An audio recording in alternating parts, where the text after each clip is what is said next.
rendez-vous compte, nous sommes journalistes tous les deux. Un confrère, et Dieu sait si à d'autres moments il n'a pas particulièrement été solidaire de Mediapart, s'est vu banni pour quelques jours d'une antenne de radio privée. Pour RTL, vous parlez de Jean-Michel Apathy. Jean-Michel Apathy, pour avoir simplement fait le propre du métier de journaliste, c'est-à-dire énoncer des vérités de fait. Jean-Michel Apathy a dit une vérité de fait. C'est-à-dire qu'il a dit que la France avait commis en Algérie des dizaines d'oradours sur glade, c'est-à-dire les massacres nazis où on avait enfermé femmes et enfants dans une église, on a mis le feu. Et alors ça a provoqué énormément de réactions. Il suffit d'aller sur le site histoirecoloniale.net. Tout cela est rappelé, il suffit de lire toutes sortes d'historiens, Alain Ruscio, dans le passé Pierre Vidal-Naquet, de lire François Maspero sur le général de Saint-Arnaud, lire les actes criminels de ce duc de Turbigo, qui a été une des figures de la conquête de l'Algérie dans la foulée du maréchal Bugeaud. Bien sûr que nous avons commis des oradures suglanes. Bien sûr que nous avons massacré des villages entiers, femmes, enfants, adultes, vieillards, que nous les avons égorgés. De là à dire que les nazis se sont inspirés des Français. Il n'y a pas besoin qu'ils s'inspirent. Les nazis c'est ce qu'a dit Jean-Michel Apathy. Ce que je veux dire, c'est qu'il est issu du colonialisme, le nazisme. Les principaux acteurs au sein de la Wehrmacht des crimes nazis avaient participé à des crimes coloniaux en Namibie et dans d'autres colonies allemandes en Afrique. Des crimes de guerre, y compris un crime de génocide. Le laboratoire des crimes européens a été la colonisation. Et donc, notre colonisation française s'est accompagnée d'immensément de crimes. Mais vous parlez de l'Algérie, mais c'est le cas des Kanaks. C'est le cas de comment je raconte dans un autre livre comment je salue toujours Ataï, dont la tête a été rendue, car on gardait les têtes et on coupait les têtes, le chef de la révolte kanak de 1878. Ça a été le cas en Afrique, dans les colonnes qui ont fait la conquête de l'Afrique à la fin du 19e siècle et du 20e siècle.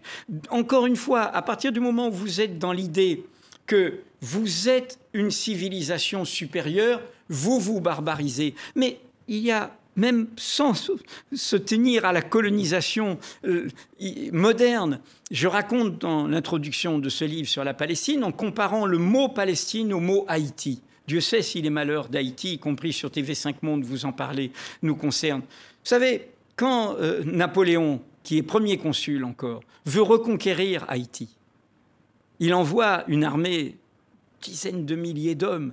Ce sont des militaires avec des officiers formés par la Révolution française. On est en 1801, 1802. Ils ont les idéaux des droits de l'homme. Ils sont pour certains francs-maçons. Et qu'est-ce qu'ils écrivent? Je cite les écrits de Leclerc, qui est un homme humaniste normalement. Il dit « Je suis désolé, mais il n'y a pas d'autre situation que de les exterminer tous au-dessus ». D'abord, il dit de 14 ans, et puis un autre dit au-dessus de 7 ans. Au-dessus de 7 ans, les exterminer tous. Et il prend des chiens mangeurs d'esclaves qu'il prend de Cuba pour aller les tuer. Il va échouer et il va perdre cette guerre. Mais c'est un humaniste, monsieur Leclerc, et il devient un barbare.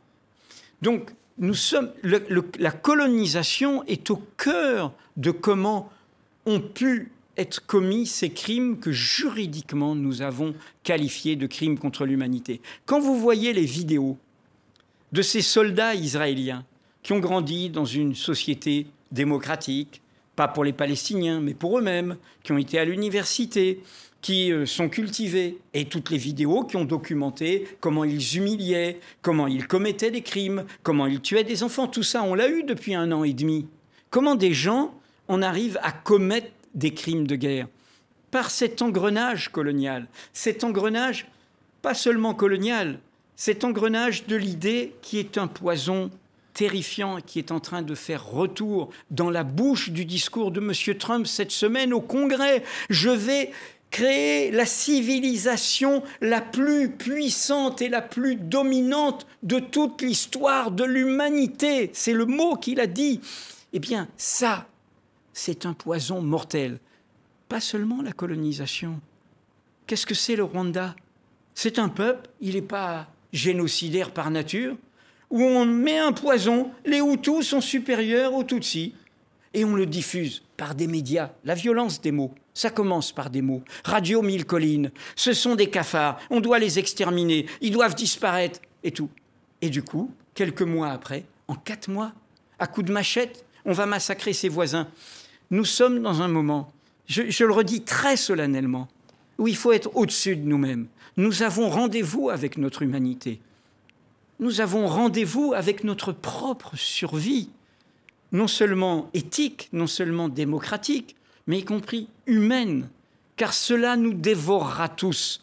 Nous avons aujourd'hui la première puissance militaire du monde, associée à une puissance issue, héritière de l'empire tsariste et du totalitarisme stalinien, et d'une dictature, je le redis, mafieuse. La mafia est au cœur du pouvoir de Poutine. Une mafia criminelle où on tue, où on assassine, avec des bandits qui sont au cœur de ce pouvoir. Eh bien, nous avons aujourd'hui cet adversaire. Cet adversaire soutient explicitement les extrêmes droites aujourd'hui dans notre pays.